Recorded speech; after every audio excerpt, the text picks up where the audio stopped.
इस वक्त की सबसे बड़ी न्यूज भारत और इराक को लेकर आ रही है और ये न्यूज अपडेट भारत के फार्मास्यूटिकल एक्सपोर्ट से संबंधित है। इस वीडियो में हम डिस्कस करेंगे कि किस तरह से फॉरेन के वेस्टर्न मीडिया हाउसेस भारत के पीछे पड़ गए हैं और भारत को पूरी दुनिया में डिफेम करने की कोशिश कर रहे हैं और जो भारत की इमेज है, जो भारत की पूरी दुनिया में आज की डेट में साख बनी हुई है, उसको पूरी तरह से तबाह करने के ऊपर तुले हुए हैं और ये प्रूव करने पे तुले हैं कि भारत दुनिया भर को दवाइयां नहीं बेचता है, हम मेडिसिन या फिर फार्मा प्रोडक्ट्स एक्सपोर्ट नहीं करते हैं, बल्कि भारत पूरी दुनिया में आज की डेट में पॉइजन बेच रहा है, यानी दवाइयों के नाम पे जहर बेच रहा है। इस वीडियो में हम ये भी बात करेंगे कि ये किस तरह से वेस्टर्न देशों की बड़ी बड़ी फार्मा कंपनीज आज की डेट में एक रैकेट चला रही हैं और वेस्टर्न मीडिया हाउसेस को फंड कर रही हैं ताकि जो भारत की इमेज है, भारत की फार्मा इंडस्ट्री की पूरी दुनिया में जो साख बनी हुई है, उसको तबाह किया जाए। आई नो कि मैंने इस वीडियो के थंबनेल में थोड़ा क्लिकबेट किया है,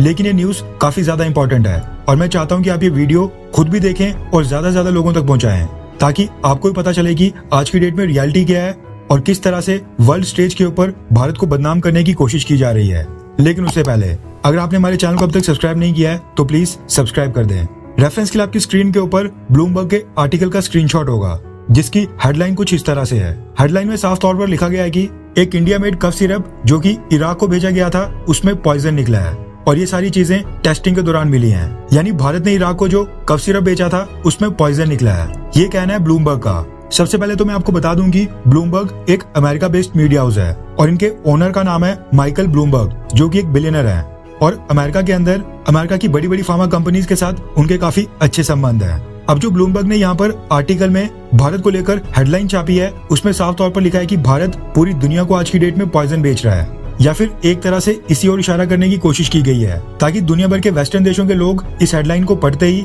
अपने मन के अंदर ये राय बना लें कि भारत की जो मेडिसिन होती हैं उनमें पॉइजन है और उनको मेड इन इंडिया मेडिसिन बिल्कुल भी परचेज नहीं करनी चाहिए, क्योंकि आपको पता है कि कई सारे लोग तो पूरे आर्टिकल को कोई पढ़ता नहीं है, कई सारे लोग बस हेडलाइंस को पढ़ लेते हैं और किसी भी चीज के बारे में अपनी एक राय बना लेते हैं। अब आप सोचिए कि जब ये हेडलाइन वेस्टर्न देशों में हजारों लाखों करोड़ों लोगों ने देखी होगी, उसके बाद उन्होंने भारत के मेडिसिन को लेकर क्या इमेज बनाई होगी। दरअसल हुआ क्या कि ब्लूमबर्ग जो कि एक अमेरिका बेस्ड मीडिया हाउस है, उनकी एक टीम ने क्या किया कि Cambodia, Georgia, Ghana, India, Iraq और केनिया, इन सभी देशों से भारत की 33 यानी 33 फार्मा कंपनीज के made in India cough syrup के सैंपल्स कलेक्ट किए और इनको सबको एक साथ टेस्टिंग के लिए अमेरिका भेज दिया। अमेरिका में न्यूयॉर्क के ठीक साथ कनेटिकट नाम की एक स्टेट है और इसी स्टेट के न्यू हेवन में वैली श्योर नाम की एक बहुत ही बड़ी इंडिपेंडेंट लेबोरेटरी है जहाँ पर कई प्रकार के ड्रग्स और मेडिसिन की टेस्टिंग होती है और दुनिया भर से यहाँ पर ड्रग्स, मेडिसिन और कई तरह की वैक्सीन टेस्टिंग के लिए आती हैं। अब सवाल यहाँ पर पैदा होता है कि आखिरकार ब्लूमबर्ग को ये क्या पड़ी है कि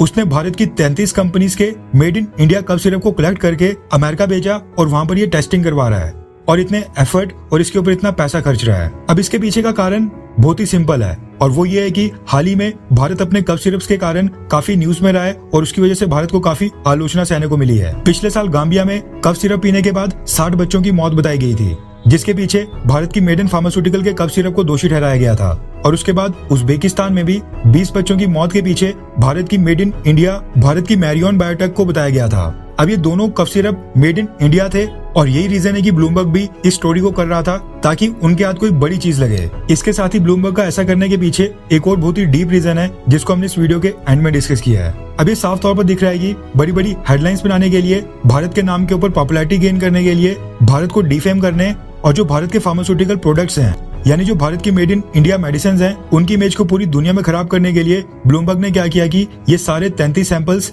अलग अलग देशों से कलेक्ट किए और उनको अमेरिका में भेजा। इसके साथ ही ब्लूमबर्ग ने क्या किया कि जो यूएस की लेबोरेटरी थी जहां पर इन सब की टेस्टिंग होनी थी, उनसे कहा कि इस टेस्टिंग के दौरान गैस क्रोमेटोग्राफी, मास स्पेक्ट्रोमेट्री का इस्तेमाल करें, जो कि एक प्रकार की टेस्टिंग प्रक्रिया है जिसमें 100% रिजल्ट आते हैं। अब जो ये अमेरिका की लेबोरेटरी थी, इसने वैसा ही किया जैसा ब्लूमबर्ग ने इनको कहा और टेस्टिंग में पाया गया कि ब्लूमबर्ग ने जो भारत की 33 कंपनीज के सैंपल्स इनको भेजे थे, उन 33 में से खाली एक कंपनी के सिरप में कुछ सब्सटेंसेस पाए गए जो कि रिकमेंडेड मात्रा से ज्यादा थे, यानी अनवांटेड रेशियो में थे। आप सोचिए कि 33 सैंपल्स भेजे गए, उनमें से खाली एक कंपनी अब अगर ब्लूमबर्ग की रिपोर्ट के ऊपर नजर डालें तो ब्लूमबर्ग का कहना है कि भारत के जिस made in India cough syrup के सैंपल के अंदर इम्प्यूरिटीज पाई गई हैं, वो उन्होंने इराक में बगदाद में स्थित वहां पर एक फार्मेसी से परचेज की थी और ये इराक के अंदर आज भी बहुत ही ह्यूज वॉल्यूम में वहां बेची जा रही है और इसमें टॉक्सिक्स केमिकल्स हैं। इसके साथ ही ब्लूमबर्ग ने अपनी रिपोर्ट में कहा है कि इस कंपनी का नाम है कोल्ड आउट और टेस्टिंग के दौरान इसमें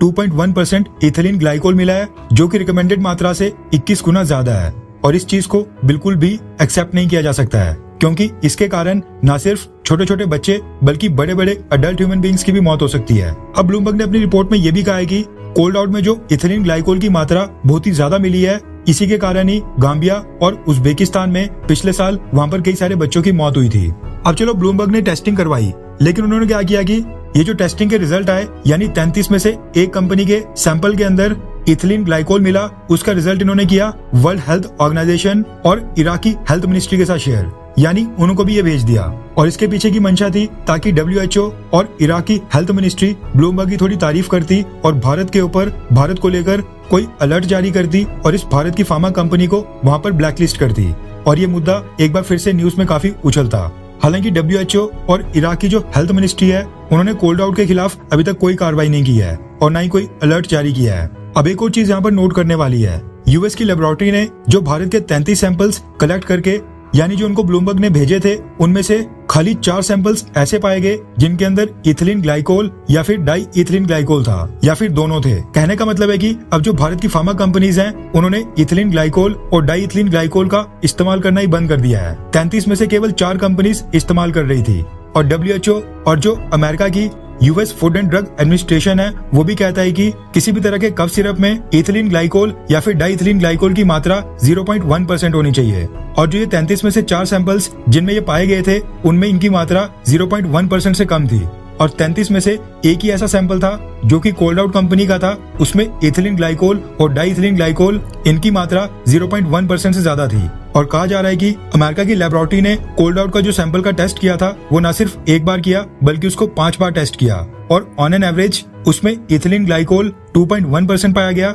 जबकि डाई इथिलीन ग्लाइकोल 0.25% पाया गया और इन दोनों की मात्रा 0.1% से कम होनी चाहिए या फिर उतनी होनी चाहिए। अब मैं यहाँ पर ये नहीं कह रहा हूँ कि 33 में से बस भारत की एक कंपनी के सैंपल के अंदर इथिलीन ग्लाइकोल या फिर डाई इथिलीन ग्लाइकोल की मात्रा ज्यादा निकली और इसके लिए भारत को खुश होना चाहिए। मेरा ये मानना है कि भारत की एक भी कंपनी को इस तरह के काम नहीं करने चाहिए जिससे मासूम लोगों की जान जाए और मासूम बच्चों की जान जाए। और जो ये 33 में से एक कंपनी इस तरह का काम कर रही है, इसके ऊपर भारत की सरकार को कार्रवाई करनी चाहिए और इसका लाइसेंस भी रद्द करना चाहिए। लेकिन मेरा पॉइंट यहाँ पर यह है कि ब्लूमबर्ग ने अपनी रिपोर्ट में जो उसने 33 सैंपल्स की टेस्टिंग यूएस की लेबोरेटरी में करवाई थी, उसके बारे में प्रमुख रूप से नहीं छापा और ये चीज इस आर्टिकल के बिल्कुल एंड में जाकर मेंशन की, जबकि हेडलाइन में ये छाप दिया कि भारत आज की डेट में इराक और दूसरे देशों में जाकर पॉइजन बेच रहा है। अब आप सोचिए कि 33 में से एक कंपनी के सैंपल में इस तरह की इरेगुलरिटीज पाई गई। यहाँ पर ब्लूमबर्ग इस रिपोर्ट को इस तरह से भी छाप सकता था कि भारत की मैक्सिमम कंपनीज WHO और US food and drug administration ने जो गाइडलाइन पास की हैं, उनको फॉलो कर रही हैं,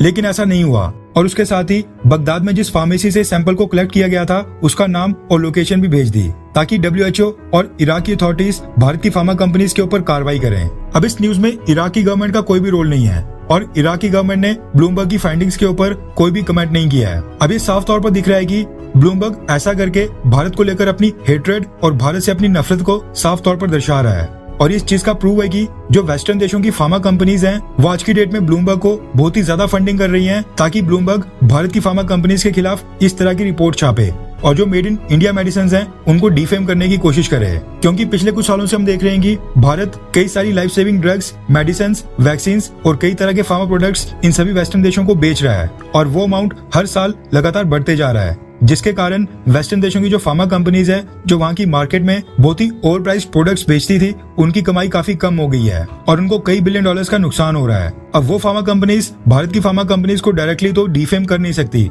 इसलिए वो ब्लूमबर्ग जैसी कंपनीज को हायर करती हैं, इनको फंडिंग देती हैं और फिर ब्लूमबर्ग आगे इनके काम करते हैं और इस तरह की रिपोर्टों को छापकर, इस तरह की हेडलाइंस बोल्ड लेटर्स में लिखकर भारत को डिफेम करने की कोशिश करते हैं। अगर आप ये वीडियो यहाँ तक देख चुके हैं तो प्लीज डिस्क्रिप्शन में मेरी इंस्टाग्राम ID का लिंक है। अगर आप मेरे साथ कनेक्ट होना चाहते हैं तो उसके ऊपर क्लिक करके मुझे इंस्टाग्राम पे आप फॉलो कर सकते हैं, क्योंकि इंस्टाग्राम पे हम बहुत ही जल्द लाइव सेशन स्टार्ट करने वाले हैं और शाम को कुछ समय लाइव आकर वहां पर आपके साथ फॉरेन अफेयर से संबंधित कुछ बड़ी बड़ी न्यूज के बारे में डिस्कशन करेंगे। इसलिए वीडियो की डिस्क्रिप्शन में जाकर आप इंस्टाग्राम पे मुझे फॉलो कर सकते हैं।